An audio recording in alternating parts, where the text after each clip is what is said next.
सुप्रभात विद्यार्थियों। बाल मंदिर के इस YouTube चैनल पर मैं स्वरूप सिंह आपका हार्दिक अभिनंदन करता हूं। विद्यार्थियों, कक्षा 12वीं के हम अध्याय 7 विक्रय संवर्धन सेल्स प्रमोशन को पढ़ रहे थे। उसके अंदर हमने विक्रय संवर्धन के महत्व को जान लिया था और तमाम प्रकार के विक्रय संवर्धन की हमने बात की थी। और विक्रय संवर्धन के अंदर दो जो विधियां चलती है, उपभोक्ता संवर्धन विधि और व्यापारी संवर्धन विधि को हम पढ़ रहे थे। उपभोक्ता संवर्धन विधि के अंदर हमने तमाम प्रकार के बिंदुओं को पढ़ा और उसकी हम व्याख्या से बात कर रहे थे। उसमें जो कुछ बिंदु रह गए थे, आज उपभोक्ता संवर्धन विधि को हम पूरा कर लेंगे। इसके पश्चात हम व्यापारी संवर्धन विधि को पूरा करेंगे। जिस प्रकार मैंने उपभोक्ता संवर्धन विधि को 2 भागों में बांटकर करवाया, उसी प्रकार मैं व्यापारी संवर्धन विधि को भी करवाऊंगा। जब हम उपभोक्ता संवर्धन विधि और व्यापारी संवर्धन विधि को पूरा पढ़ लेते हैं, तब हमारा 7वां अध्याय समाप्त हो जाता है और विज्ञापन का नया अध्याय प्रारंभ होगा। विद्यार्थियों, विक्रय संवर्धन विधि के मैंने कुछ नोट्स भी आपको दे दिए हैं, आपने स्कूल से प्राप्त कर लिए होंगे। इन नोट्स को जब आप पढ़ते हो तो आपके दिमाग के अंदर कई चीजें आ जाती है और मैंने सरल भाषा से, बिल्कुल सरल भाषा से, ताकि आपको समझ में आ जाए, पहले आपको नोट्स दिए। अब आप नोट्स को पढ़ लेते हो और नोट्स के बाद जब आपको मैं वीडियो में पढ़ा रहा हूं तो आपकी कई भ्रांतियां दूर हो जाती है। तो हमने उपभोक्ता संवर्धन विधि, जो हमारा 7वां अध्याय था, विक्रय संवर्धन हम पढ़ रहे थे। विक्रय संवर्धन यानी कि सेल्स प्रमोशन, विक्रय में वृद्धि करने के लिए हम विक्रय संवर्धन करते हैं। उसके अंदर हम उपभोक्ता संवर्धन विधि यानी उपभोक्ताओं को कैसे संवारें, उपभोक्ताओं को हम किस प्रकार आकर्षित करें, एक निर्माता, एक उत्पादकता, उपभोक्ताओं को अपनी ओर कैसे खिंचाव करें ताकि उपभोक्ता ज्यादा से ज्यादा माल को खरीद सके और माल की ओर आकर्षित हो सके। उसमें हमारा जो छठा बिंदु था, घटे मूल्य पर विक्रय। विद्यार्थियों, पहले आप बिंदु को जब समझते हो, मैंने बिंदु आपको याद करवाने की कोशिश की, नोट्स के अंदर तमाम प्रकार की ऐसा एक तरीका बनाया है और उसको ब्रैकेट में बंद भी किया ताकि आप एक लय से नोट्स याद कर सके और ऐसे बिंदु याद कर सके और आप दूसरे भी अपने अनुसार भी ऐसे बिंदुओं को याद करने के तरीके फंडामेंटल अपनाएं। गौर करें, घटे मूल्य पर विक्रय नाम से क्या है? घटे मूल्य पर विक्रय। जो मूल्य है, जो उस वस्तु का कोई भी मूल्य है या उस उत्पाद का मूल्य है, उस मूल्य से भी कम लागत में माल को बेच रहा है। जैसे कि कोई वस्तु है 100 रुपए की है, उस वस्तु को उत्पादन करने में 100 रुपए का व्यय आया है। अब हम जब बेचेंगे तब इसे 100 रुपए में तो नहीं बेचेंगे, इसे 110 में बेच सकते हैं, 120 में बेच सकते हैं। हम कितना लाभ इस पे प्राप्त करना चाहते हैं उस हिसाब से हम बेचते हैं। मगर हम घटे मूल्य पर बेच रहे हैं, 100 की वस्तु को 90 में बेच रहे हैं। ये भी उपभोक्ताओं को आकर्षित की जाती है। उपभोक्ता देखते हैं कि दूसरी दुकान पर वो 100 रुपए में जो चीज मिल रही है और ये दूसरी दुकान पर 90 रुपए में मिल रही है, ये क्या है? तो उपभोक्ता ज्यादा घटे मूल्य की जो वस्तु है उसकी ओर आकर्षित होते हैं। तो ये भी एक विधि होती है उपभोक्ताओं को अपनी ओर आकर्षित करने की, यानी कि घटे मूल्य पर विक्रय किया जाता है। विक्रय यानी कि बेचना, विक्रय से तात्पर्य है कि बेचना। अब निर्माता ये परिस्थिति कब अपनाता है, ये बात ध्यान देने योग्य है।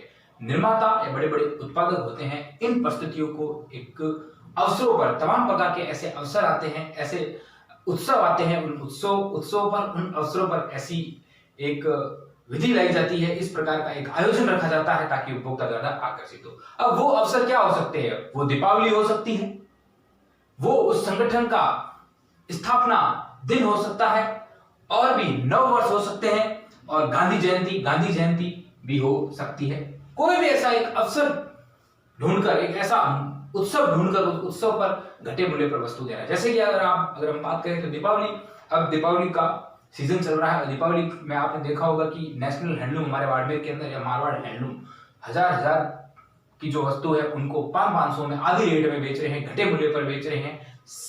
मार्केटिंग इस प्रकार से की जा रही है, बड़े बड़े सेल लगे हुए हैं, सेल के अंदर तमाम प्रकार की वस्तु को कम कीमत पर बेचना, ऐसे सेल लगे हुए हैं ताकि लोग ज्यादा आकर्षित हो सके।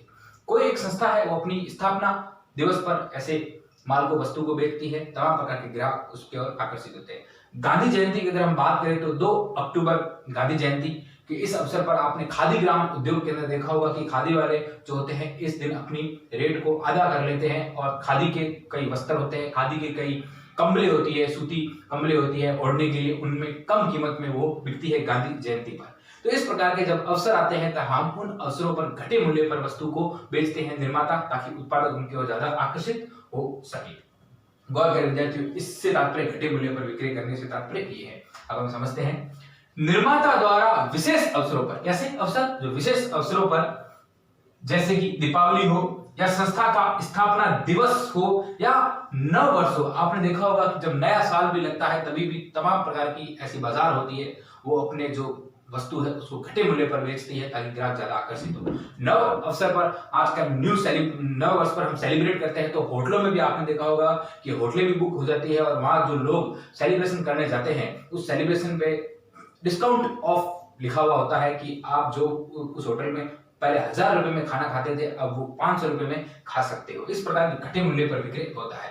नव वर्ष तथा गांधी जयंती आदि अवसरों पर उत्पाद को सूची मूल्य, जो उसका मूल्य लिस्टेड किया होता है, मूल्य जो सूची से जो लिस्टेड वैल्यू होती है उस सूची मूल्य से कम पर बेचा जाता है, उसे घटे मूल्य पर विक्रय कहा जाता है। तो नॉर्मली आप आराम से लिख सकते हैं, समझे नहीं सिर्फ। प्रीमियम, प्रीमियम से क्या तात्पर्य है? आपने देखा होगा कि जब हम जीवन बीमा हम पढ़ेंगे, जीवन बीमे के संदर्भ में जब मैं बात करूंगा तब उसमें प्रीमियम आपको समझाऊंगा।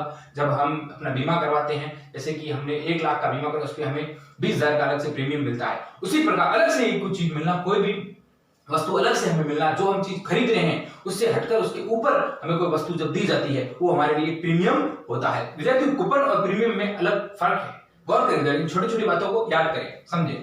ग्राहकों के द्वारा जब वस्तु खरीदी जाती है, जब कोई भी वस्तु खरीदी जाती है उसके साथ अतिरिक्त यानी एडिशनल, उसके साथ एक एडिशनल और वस्तु दी जाती है, एडिशनल और वस्तु दी जाती है, उसे प्रीमियम कहा जाता है।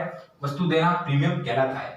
कोई भी ग्राहक जब किसी दुकान में जाता है, उस दुकान पर कोई वस्तु खरीदता है, जैसे वो गया सर्दी के मौसम में वो कोई बॉडी लोशन लेने गया और लोशन के साथ उसे साथ में और छोटी सी एक क्रीम दे दी, या फिर एक अपन कह सकते हैं सर्दी के मौसम है तो वैसलीन दे दी हाथ पे लगाने के लिए ताकि हमारे हाथ पैर खराब नहीं हो। तो हमने एक बॉडी लोशन लिया, बॉडी लोशन के साथ में एक छोटी सी क्रीम और साथ में दे दी, वो एक ग्राहक के लिए प्रीमियम होता है।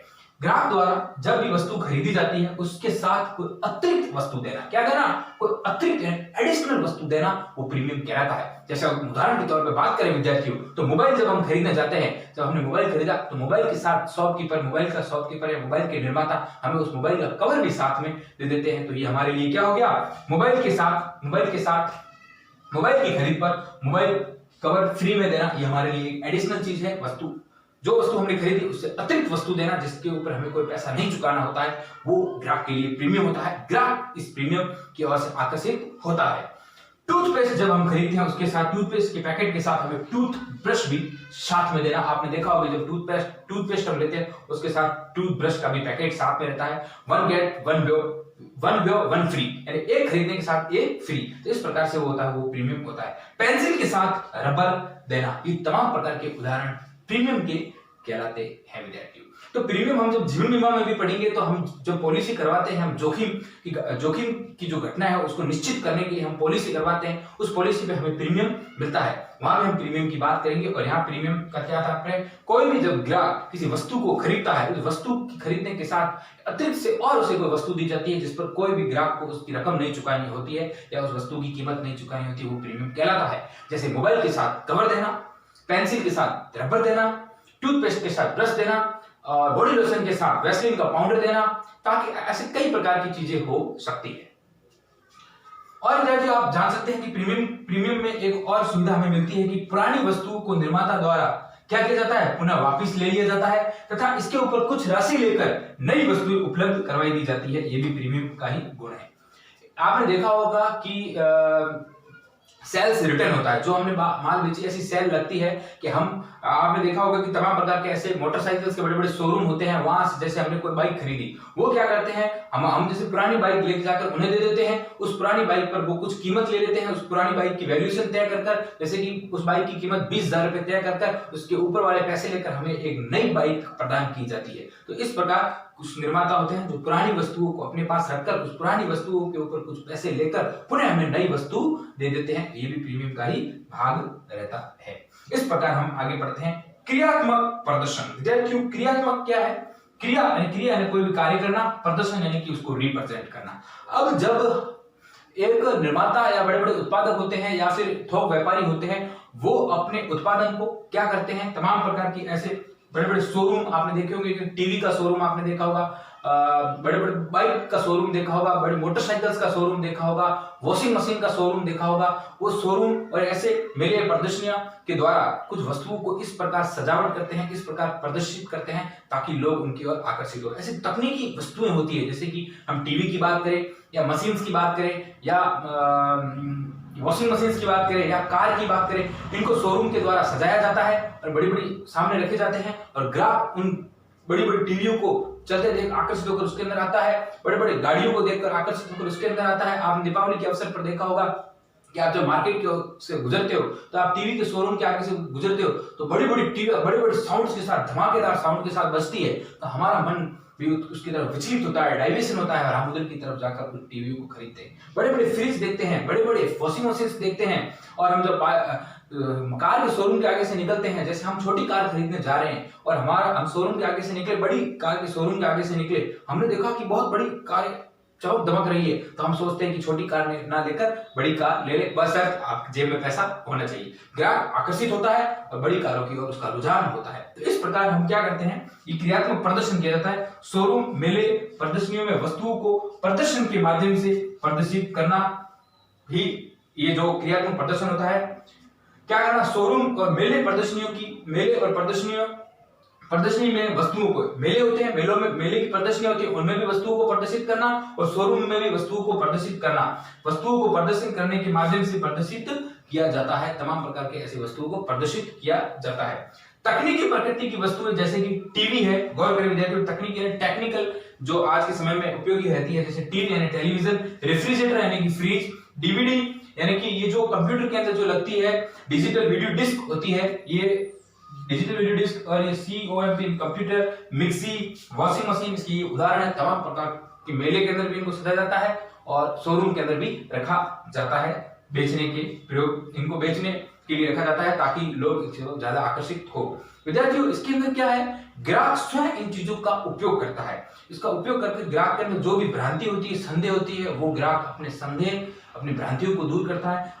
किसी शोरूम में ग्राहक आया, उसने टीवी को चालू किया, टीवी को चलाया, टीवी को देखा और टीवी को खरीदा। उसके अंदर जो भी संदेह था कि वास्तव में इस टीवी के अंदर क्वालिटी है कि नहीं है, ये फ्रिज किस प्रकार वस्तु को ठंडा करता है नहीं करता है, इसके अंदर इलेक्ट्रिसिटी की किस प्रकार बचत कर रहा है नहीं कर रहा है, तो ऐसे ग्राहक जिनको संदेह होता है वो भी इन क्रियात्मक डिस्प्ले के द्वारा, क्रियात्मक प्रदर्शन के द्वारा अपने वस्तुओं से साक्षात रूबरू होता है और अपने संदेह और भ्रम को मिटाता है। ये इसका क्रियात्मक प्रदर्शन से ही हमारा तात्पर्य रहा। अगला बिंदु, पैकेजिंग और विक्रय उपरांत सेवा और उपभोक्ता संवर्धन विधि हमारी पूरी हो जाएगी।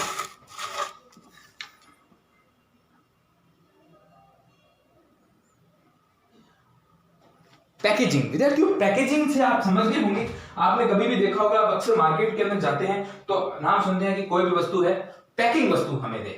आज जैसे कि किसी मार्केट के अंदर गए और आपने देखा कि एक अच्छी कोई भी वस्तु है और वो अच्छी पैकिंग हो रखी है, तो आपका खरीदने का रुझान उस जो चीज जो पैकिंग अच्छी हो रखी है उसकी तरफ ज्यादा होता है। ये हमेशा एक ग्राहक के अंदर, दिमाग के अंदर साइकोलॉजी मेंटेन होती है। जो वस्तु ज्यादा अच्छी पैकिंग होती है तो हमारा रुझान उस वस्तु की ओर ज्यादा होता है, ताकि उस वस्तु, हमें ये लगता है कि अच्छी पैकिंग होने के साथ इस वस्तु की ब्रांड अच्छी है, इस वस्तु की गुणवत्ता अच्छी है और ये क्वालिटी अच्छी है। आपने तमाम प्रकार की ऐसी चीजें देखी होगी, जो शीशे की वस्तु होती है, कांच की वस्तु होती है, उनकी पैकिंग बहुत अच्छी होती है, हमारा उन शीशे की वस्तुओं के प्रति आकर्षण ज्यादा रहता है। आपने ऐसे कई चीजें देखी होगी, जैसे कि प्लास्टिक के डिब्बे वाली कोई भी वस्तु, जैसे हम अचार खरीदने जाते हैं मार्केट के अंदर और वो अचार एक प्लास्टिक के डब्बे में पैक है और बिल्कुल पैकिंग करके रखा हुआ है, तो हम उस पैकिंग वस्तु को, अचार की ओर हमारा रुझान होगा जो प्लास्टिक के डब्बे में बंद है। और वही अचार अगर कुछ बाल्टियों के अंदर खुला पड़ा है तो हम सोचेंगे इसके ऊपर कहीं ना कहीं गंदगी है, कोई मक्खियां बैठी, हम उसकी ओर हमारा रुझान नहीं होता है। तो पैकेजिंग एक ऐसी सिस्टम होता है विद्यार्थियों जिसके अंदर हम उपभोक्ता संवर्धन विधि के अंदर उपभोक्ता को आकर्षित करता है। कोई भी चीज जब हम पैक की हुई लेते हैं, तमाम प्रकार की पैकिंग जिसकी अच्छी होती है, तो हम उसकी ब्रांड, उसकी क्वालिटी, उसकी गुणवत्ता को समझ सकते हैं और हम उसके प्रति ज्यादा हमारा रुझान होता है। तो इस प्रकार विद्यार्थियों पैकेजिंग से हमारा ये तात्पर्य क्या है, किसी कोई वस्तु से हमें क्या करना, आकर्षित करना। गौर करें, वस्तु आकर्षक करती है किसी ग्राहक को और सुंदर पैकेजिंग ग्राहकों को आकर्षित करती है। आकर्षक वस्तु, कोई भी अट्रैक्टिव वस्तु या फिर सुंदर पैकिंग, जिसकी पैकिंग बहुत ही सुंदर की हुई, वो ग्राहकों को क्या करती है, आकर्षित करती है। वस्तु की कीमत प्लस ब्रांड, गुण आदि के बारे में पता चल जाता है। वस्तु की इसकी क्या कीमत है और वस्तु की अच्छी पैकिंग की हुई है तो हमें पता चलता है कि ये अच्छे ब्रांड की है, अच्छी इसमें गुणवत्ता है, इसकी कीमत भी अच्छी होगी, ब्रांड गुण आदि के बारे में हमें पता चल जाता है। और तमाम प्रकार की ऐसी जो पैकेजिंग वस्तु होती है उसकी तरफ हमारा रुझान ज्यादा होता है। जैसे कि शीशे यानी कांच की पैकिंग बहुत अच्छी होती है। आपने क्या कांच के जब प्याले खरीदते हैं कि कांच के और भी कुछ सामान खरीदते हैं, उनकी पैकिंग बहुत ही प्यारी होती है।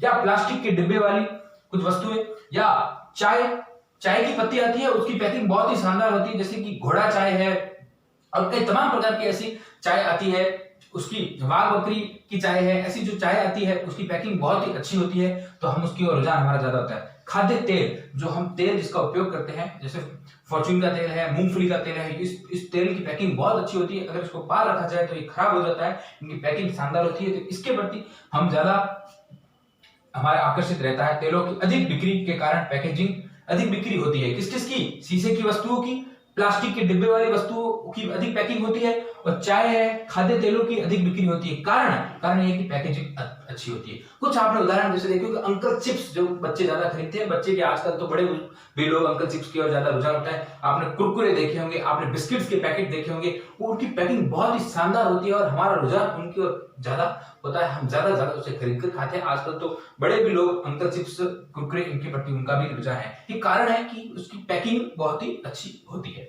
तो ये पैकेजिंग से हमारा ये तात्पर्य रहा, किसी वस्तु की गुणवत्ता के बारे में जानना, किसी वस्तु की कीमत के बारे में जानना। एक उपभोक्ता पैकिंग को देखकर आकर्षित होता है और वो समझ सकता है कि वास्तव में इसकी गुणवत्ता बहुत अच्छी है, इसकी कीमत बहुत अच्छी है।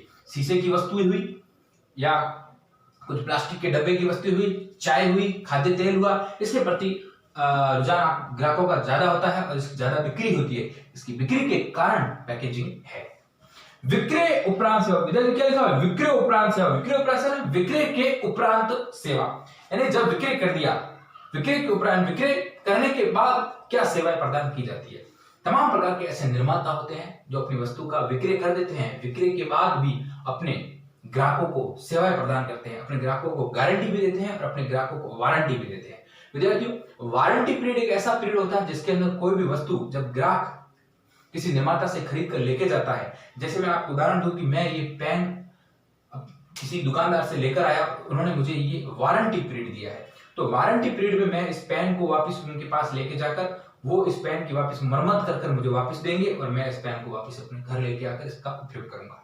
अगर गारंटी पीरियड दिया है तो उस गारंटी की अवधि तक मैं इस पेन को उसको उन्हें देकर और दूसरा पेन ला सकता हूं। तो ये विक्रय उपरांत सेवाएं, जो तमाम प्रकार के जो निर्माता होते हैं वो अपने ग्राहकों को विक्रय करने के बाद ऐसी सेवाएं प्रदान करते हैं एक गारंटी की अवधि तक। उस गारंटी की अवधि तक उन उपभोक्ताओं को बिल्कुल मरम्मत, कोई भी वस्तु जैसे खरीद रहे हैं उसकी मरम्मत है, उसके रख रखाव पर उतना उन कंज्यूमरों को ध्यान नहीं देना होता है, क्योंकि उसकी पूरे रख रखाव, उसके मेंटेनेंस, उसकी मरम्मत की जिम्मेदारी उन निर्माताओं की होती है जिन्होंने उसकी गारंटी दी है। इसका अगर मैं एक छोटा सा उदाहरण दूं आपको, तो आप अपने घरों में CFL की ट्यूबलाइट लेके आते हो, वो ट्यूबलाइट आप जब लेके आते हो तो उस पर बिल्कुल 1 वर्ष के लिए या फिर 2 वर्ष के लिए उस पर लिखा जाता है। जब 2 वर्ष के भीतर अगर वो ट्यूबलाइट खराब हो जाती है, बस वो टूटे ना, अगर उसके अंदर कोई टेक्निकल प्रॉब्लम के कारण अगर वो खराब हो जाती है, तो आप 2 साल के भीतर जब उन्हें लेकर जाकर उन्हें वापस देते हो तो आपको एक दूसरी ट्यूबलाइट दी जाती है और आप लेके आते हो। अक्सर हमारे साथ ऐसा हुआ है और हमारे साथ ये बीत भी चुका है प्रैक्टिकली अगर हम बात करें तो। आपने देखा होगा कि हम कोई शोरूम से मोटरसाइकिल खरीद के लाते हैं तो उसकी 4 सर्विसिंग फ्री होती है। ये विक्रय उपरांत सेवाएं दी जाती है। 4 सर्विसिंग तक हमें उस बाइक की तरफ नहीं देखना होता है, हम अपनी बाइक को उस शोरूम में लेके जाकर हम सर्विसिंग फ्री में करवा सकते हैं। हम अगर कोई पंखा खरीदते हैं, हम कोई वॉशिंग मशीन खरीदते हैं, अगर उस दौरान उसकी गारंटी पीरियड के दौरान अगर उसमें कोई खराबी हो जाती है तो वो निर्माता अपने मेंटेनर को भेजेगा और मेंटेनर आकर उसे मेंटेनेंस करके जाएगा, उसकी मरम्मत, उसकी देखरेख उसकी करके जाएगा ताकि हमें सुविधा मिल सके। यही विक्रय उपरांत सेवाएं होती है। गौर करें विद्यार्थियों, विक्रय उपरांत सेवाएं, उपभोक्ता को विक्रय के बाद निश्चित अवधि के लिए सेवा की गारंटी दी जाती है। विद्यार्थियों, निश्चित अवधि उसके अंदर तय होती है, भले 2 साल हो, भले 1 साल हो, भले 4 साल हो, वो निर्माताओं पर डिपेंड करेगा। निश्चित अवधि के लिए सेवा की गारंटी दी जाती है।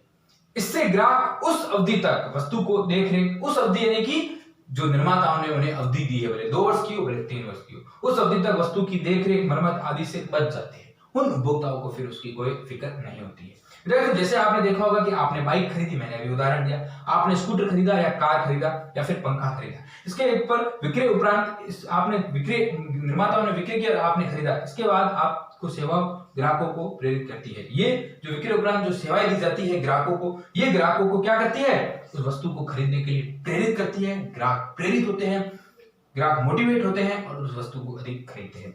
ग्राहक उस कंपनी के उत्पाद को खरीदते हैं, ज्यादा से ज्यादा प्रेरित होकर उस कंपनी के उत्पाद को ज्यादा खरीदने की ओर अग्रसित होते हैं। ये विक्रय उपरांत सेवा होती है। इस प्रकार विद्यार्थियों, हमने मेले और प्रदर्शनियां लगाई, मुफ्त नमूनों का वितरण किया, हमने अतिरिक्त मात्रा में उपहार दिए, हमने क्रियात्मक प्रदर्शन किया, हमने घटे मूल्य पर विक्रय किया, हमने प्रीमियम दिया, क्रियात्मक प्रदर्शन किए और हमने पैकेजिंग की और विक्रय उपरांत हमने सेवाएं दी। इन तमाम प्रकार के बिंदुओं से हमने उपभोक्ताओं को आकर्षित किया।